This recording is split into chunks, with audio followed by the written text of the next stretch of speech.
eres una persona particularmente religiosa o quizá en algún momento de tu vida lo fuiste y eres escéptico respecto a los milagros, déjame decirte que sí, debería serlo, porque un milagro no es solo algo inusual.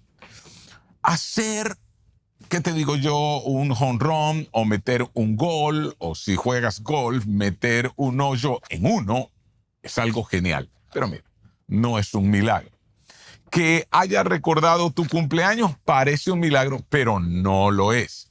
Ese tipo de cosas son inusuales, pero no son milagros. Es difícil creer en los milagros porque los milagros son imposibles. Sí. Y lo digo porque, por definición, un milagro es una suspensión o inversión temporal de las leyes de la naturaleza por intervención divina. Nuestro universo se rige por leyes de la naturaleza. Es lo que hace posible la ciencia. El mundo es algo predecible. Por lo tanto, rechazar la noción de un milagro es completamente comprensible, a pesar de que desde el comienzo del cristianismo, los cristianos creían que los milagros son posibles. Porque los cristianos creen en un Dios, tal como lo describió Jesús, que no está sujeto a las leyes naturales. ¿Por qué? Porque Él las creó y se reserva el derecho de interrumpirlas cuando lo considere oportuno. ¿Cuándo Dios decide hacer un milagro? Cuando lo considera oportuno. Así que bienvenido a la segunda parte de esta serie Milagros. Antes y ahora. Sí, y me siento muy feliz de que estés conectado a nuestro servicio online de Global Ministry. Y si te perdiste la primera parte, vamos, vuelve, mírala o escúchala. Porque concluimos diciendo que un número reducible de milagros que alguien debe creer para ser un seguidor de Jesús son solo 2. Sí, solo 2. Son lo esencial.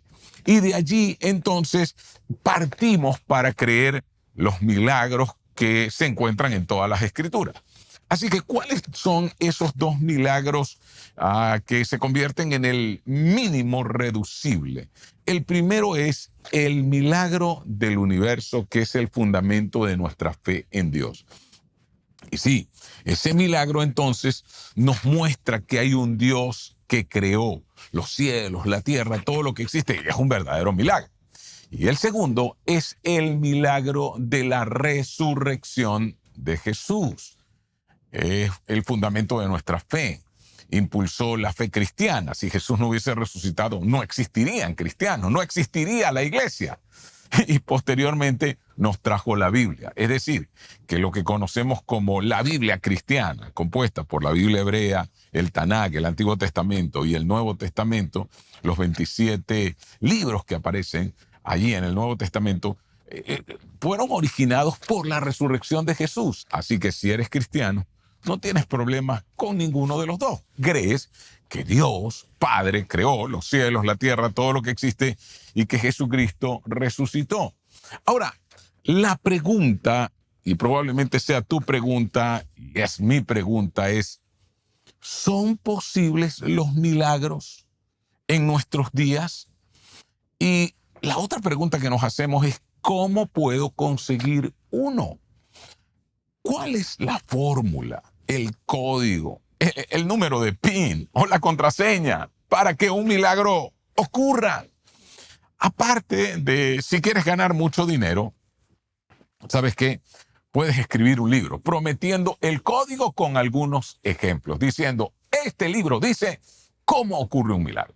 Y vamos, que la gente que busca milagro busca, por ejemplo, oraciones que contengan la fórmula mágica. Por ejemplo, quizás has escuchado algo como esto. Si quieres tener un novio, haz esta oración a San Antonio. Y de seguro te va a dar un novio. O si quieres salir bien en los estudios, entonces pídele a Santal. O si quieres... O otro conjunto de cosas místicas. Pon las manos así, haz así, y entonces respira de esta manera y obtendrás un milagro. ¿Y por qué la gente religiosa compra esos libros y se aferra a ese tipo de promesas? ¿Acaso será que quieren dar mayor gloria a Dios? Mira, no. No necesitas un milagro para dar más gloria a Dios. Esa es la verdad. Ya Dios tiene toda la gloria que Él requiere. Es más, Jesús no dice que los milagros son los que le dan más gloria a Dios. Jesús dijo que es la obediencia sacrificial la que da vía principal para que Dios sea glorificado. Así que vivimos buscando fórmulas. Nos sentimos atraídos por las fórmulas porque queremos algo de Dios para nosotros o para otras personas. Actualmente, Yesenia y yo estamos pidiendo a Dios un milagro para dos amigos en específico. Y cuando sigues a Jesús a través de los evangelios y los apóstoles a través del libro de los Hechos, escrito por Lucas, quien era un médico, una cosa está clara: no hay fórmulas milagrosas, contraseñas o algún PIN. Y quizá esto suena decepcionante, pero debes entenderlo. No hay fórmulas milagrosas, no hay contraseñas, no hay un PIN para que ocurra un milagro. No existe algo como: bueno, si yo hago tal cosa, entonces Dios debe hacer tal cosa. No. No hay ningún tipo de medida de fe que fuerce la mano de Dios. En otras palabras, no se trata de vamos a concentrarnos para que ocurra. Sí, pónganle mucha fuerza para que Dios mueva su mano. No, no es así. Así que entendamos. De la soberanía de Dios brotan, fluyen, vienen los milagros para llevar a cabo sus propósitos eternos. Y este es lo central de la enseñanza de hoy.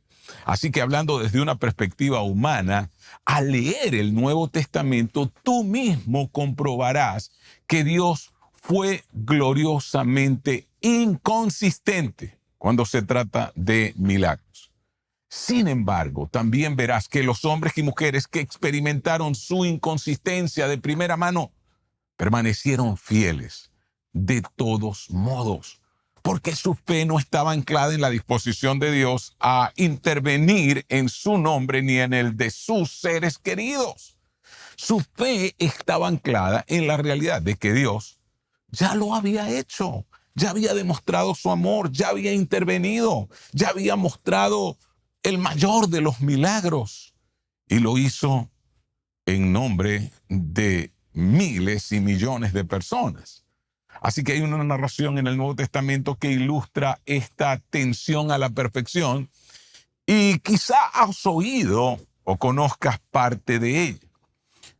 Pensemos que entonces, tras la resurrección de Jesús, los apóstoles se extendieron por toda Jerusalén predicando el evangelio de Jesús. Los líderes religiosos pensaron que habían abolido este culto nazareno tras la muerte de líderes. Más, los discípulos se escondieron y no quedó ninguno. Pero ellos no quedaron en la oscuridad, no quedaron en oculto, no quedaron escondidos. Regresaron y les contaron a todos sobre su líder resucitado. Y saben, entonces los líderes religiosos de la época tuvieron que detenerlos. Y ahí llegamos a una historia maravillosa, la historia de Esteban. Fue uno de los primeros líderes del cristianismo que habló abiertamente. Enfureció a los líderes religiosos, quienes lo apedrearon. Peor aún, su muerte desencadenó la persecución de los seguidores de Jesús. Así que si alguna vez te preguntan, ¿cuándo comenzó la persecución de los cristianos? Después que apedrearon a Esteban. El evangelista Lucas escribió: ese día estalló una gran persecución contra la iglesia. Resultó que esto promovió el propósito de Dios. Los designios de Dios se cumplieron.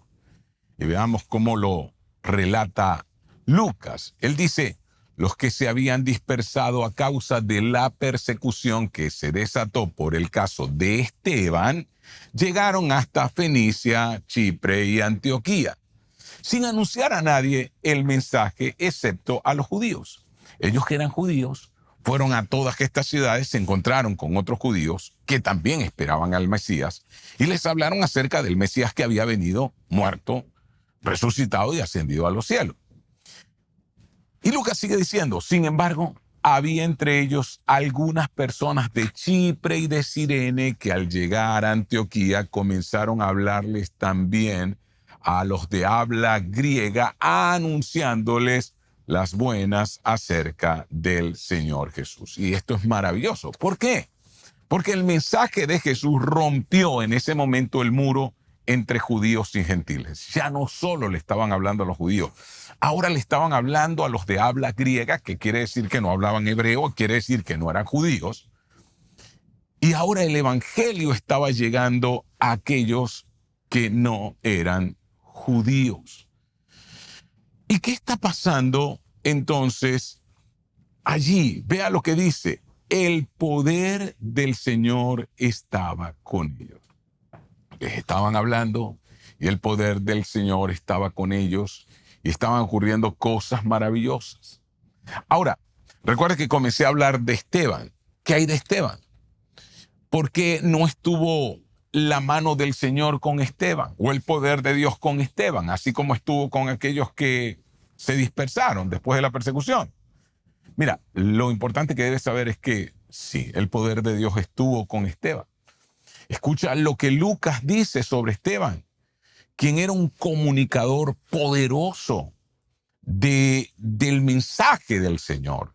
Dice, Esteban, hombre lleno de la gracia y del poder de Dios. Esteban estaba lleno del poder de Dios. Dice, hacía grandes prodigios y señales milagrosas entre el pueblo.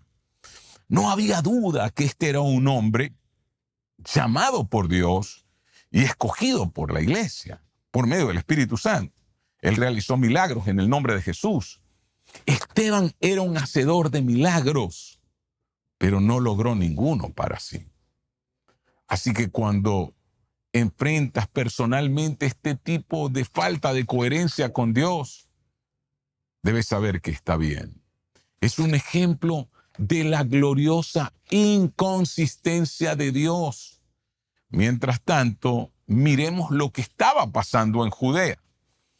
En ese tiempo, el rey Herodes hizo arrestar a algunos de la iglesia con el fin de matarlos. Entonces la iglesia se esparce, pero los líderes de la iglesia se quedan en Jerusalén. Y Herodes es el último rey judío que gobierna en Judea, aun cuando él no lo sabe. ¿Y qué hace Herodes?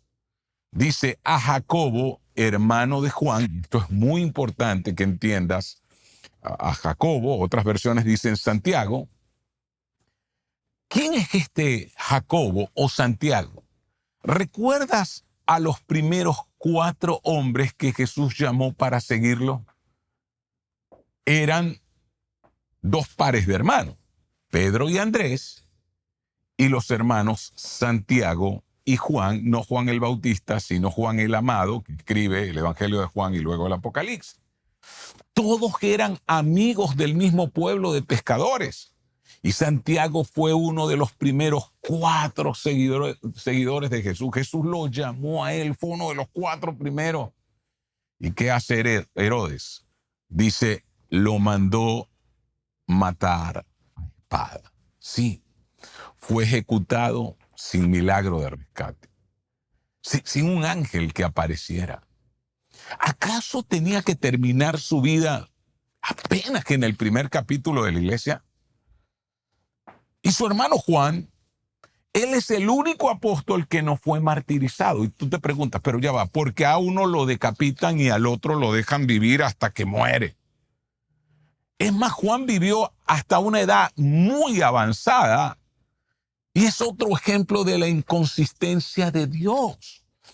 ¿Qué hizo Santiago para que lo ejecutaron? ¿Y qué hizo Juan para vivir hasta más de 100 años? No lo sabemos. No hay respuesta para eso. Y sigue diciendo, hablando de Herodes, al ver que esto agradaba a los judíos, sí, Herodes quería agradar a los líderes religiosos. Así que él derriba a uno de los 12 discípulos originales de Jesús. Y ellos pensaron que era un gran negocio. Entonces, Herodes dice, hay que ir por el gran premio. Y sigue diciendo, procedió a arrestar también, ¿a quién? A Pedro. Porque Pedro era el líder de la iglesia. Y si lo ejecutaban, pensaban que esta secta problemática moriría. Y esta es la parte con la que quizá estés familiarizado.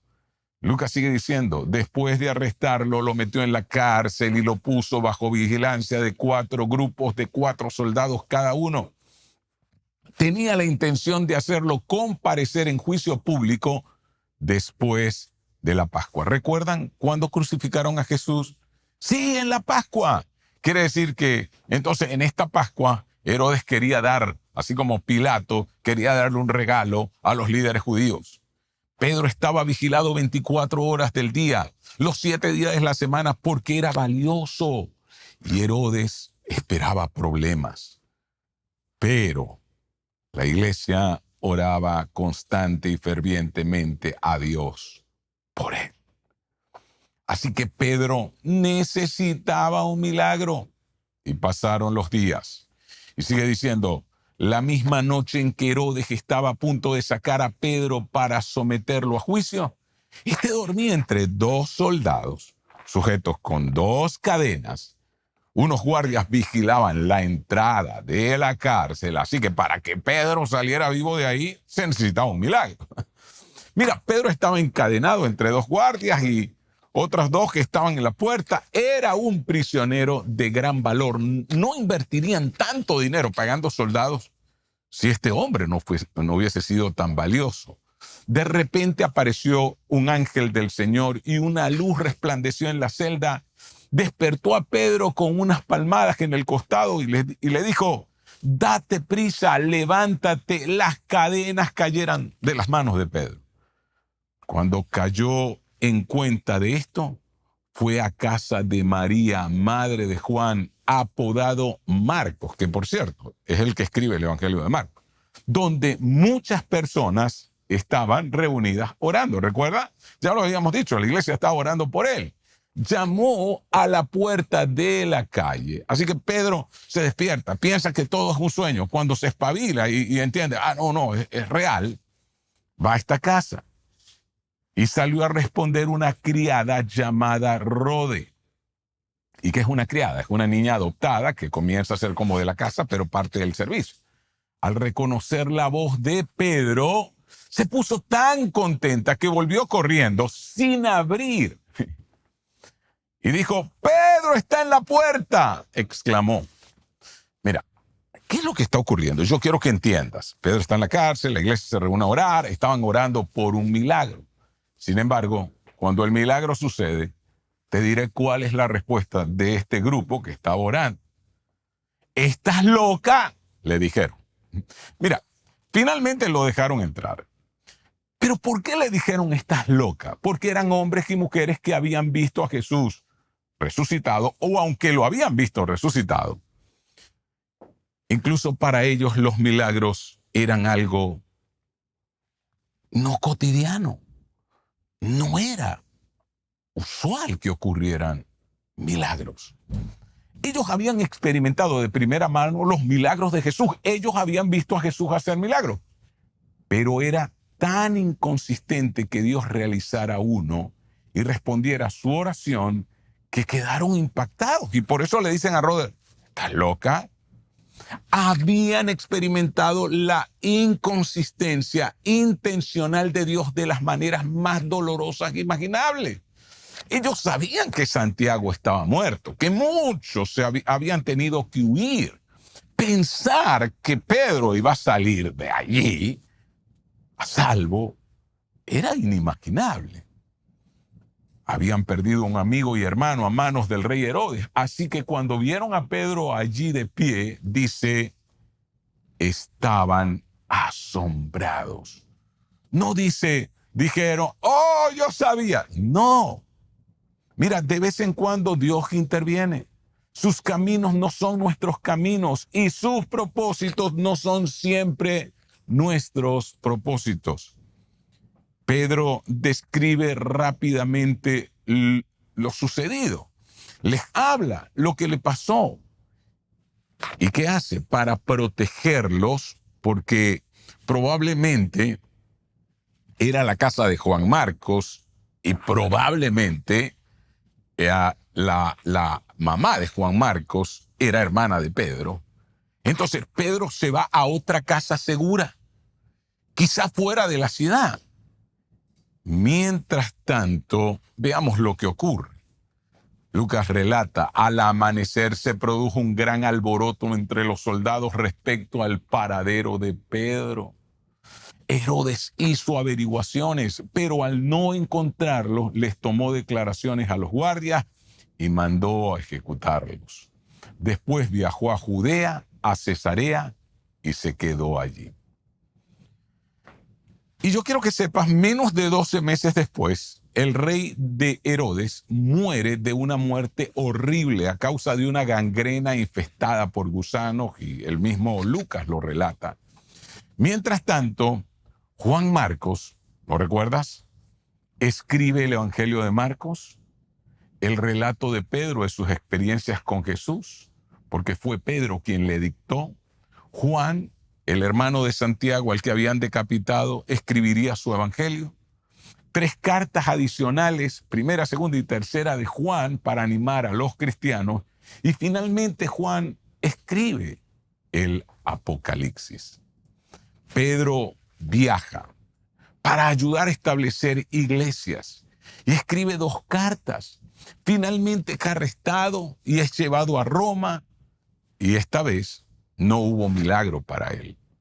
Fue crucificado cabeza abajo. Quiero que entiendas, los hombres y mujeres que siguieron a Jesús en la tierra nos aseguraron que los milagros son posibles porque Pedro experimentó un milagro. Pero no son probables, ni son predecibles, ni yo puedo decir cuándo Dios va a hacer un milagro o yo decidir que lo haga.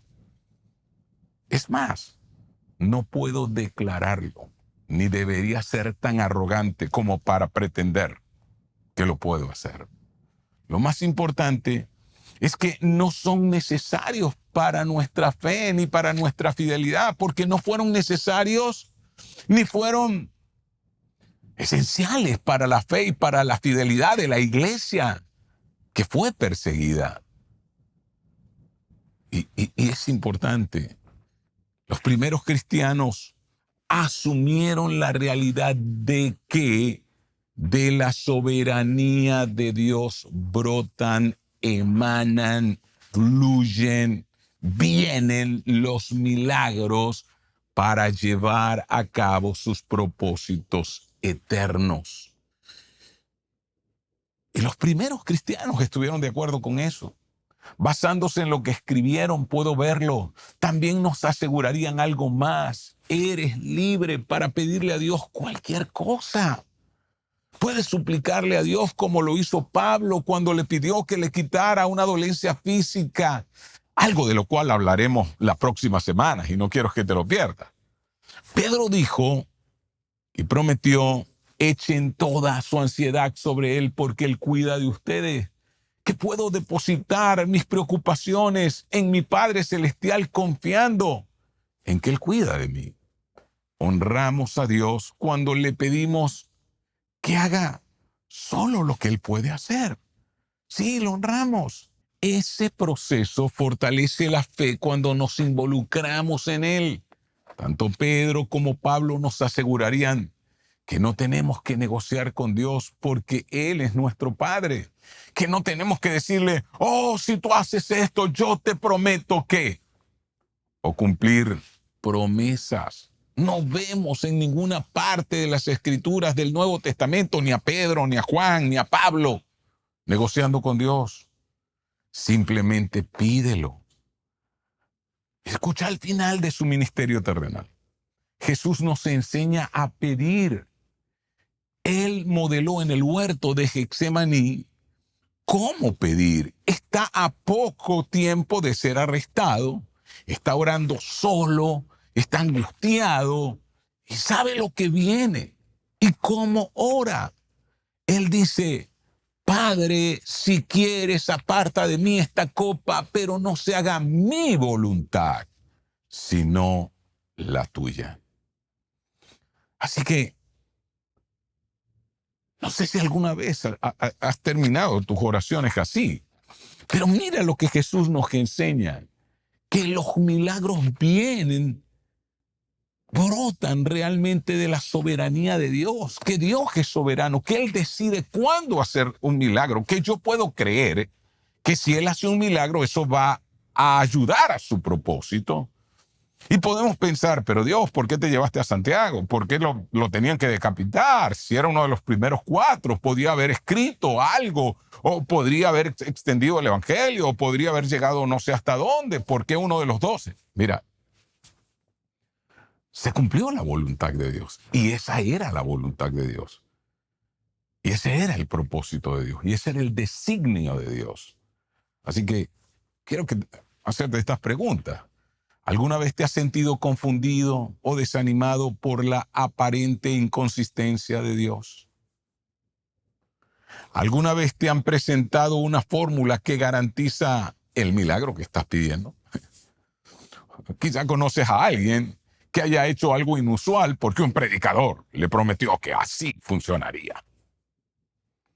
Parece que la idea de concluir tus oraciones con "no se haga mi voluntad, sino la tuya", ¿es una excusa? ¿Consideras que es falta de fe?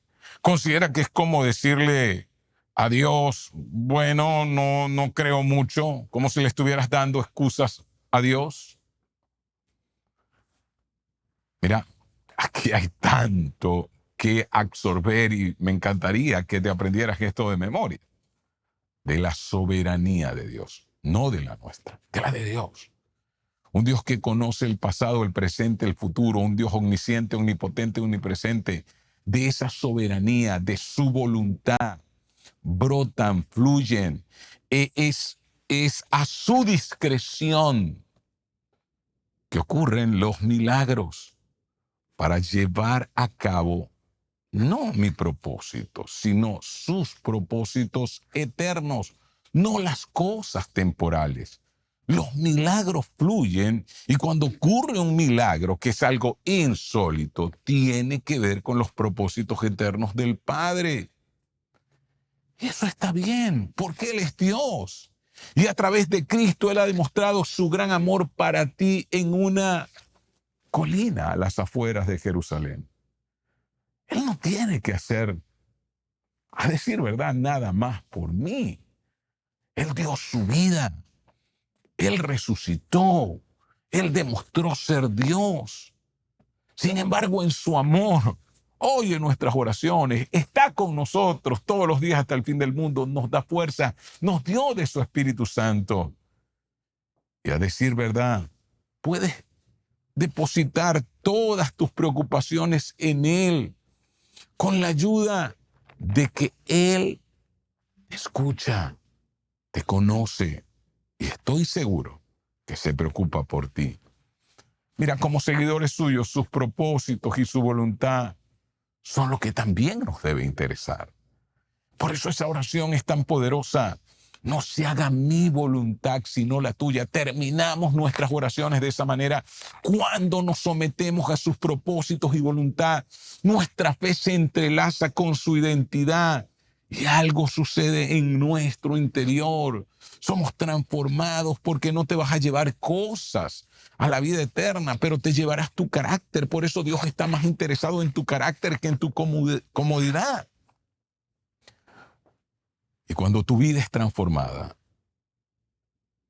tu luz brilla con más fuerza que nunca. Y esa es la invitación y lo que significa seguir a Jesús. Y espero que todos obtengan su milagro. Espero que todos continuemos siguiendo a Jesús, ya sea que veamos ese milagro o no lo veamos o nos encontremos con la inconsistencia de Dios en torno a los milagros. ¿Por qué? Porque hemos sido invitados a la historia más grande jamás contada. Es para todos los que nacerán y han nacido. La historia de Jesús, quien es nuestro Rey y que está construyendo un reino eterno y que está juntando su familia de todos los lugares de la tierra. Así que, ¿qué tal si oramos? Y le decimos a Dios, Señor, que se haga tu voluntad y no la mía. En Cristo Jesús en mi vida. Padre, quiero darte gracias porque podemos que entender que los milagros son inusuales, que no son cotidianos, que realmente son increíbles y que los milagros brotan de tu propósito eterno y de tu voluntad y de tu soberanía y no de la nuestra. Señor, ¿cuántas veces hemos buscado una fórmula, una oración, una clave para que ocurra un milagro? ¿Cuántas veces que hemos creído que ocurre un milagro porque le pongamos fuerza al asunto? Cuando la verdad es que no es así, que tiene que ver con tu voluntad, que aprendamos de Jesús, nuestro Maestro, Padre, que aprendamos de Él siempre a pedir que se haga tu voluntad y no la nuestra, porque tu voluntad es buena, agradable y perfecta y es el mejor lugar donde nosotros podemos estar.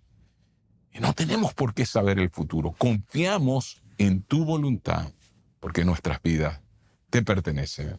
En Cristo Jesús. Amén. Y amén. Vamos, no olvides, la próxima semana vamos a hablar acerca de la oración del apóstol Pablo y cuál fue la respuesta de Dios y qué podemos aprender de eso. Nos vemos.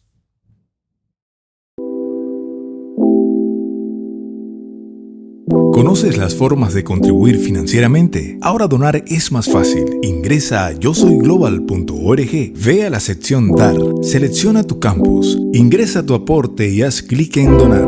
Gracias por conectarte junto a nosotros. No olvides seguirnos en nuestras redes sociales, suscríbete a nuestro canal de YouTube Global Online y comparte esta reunión con otros.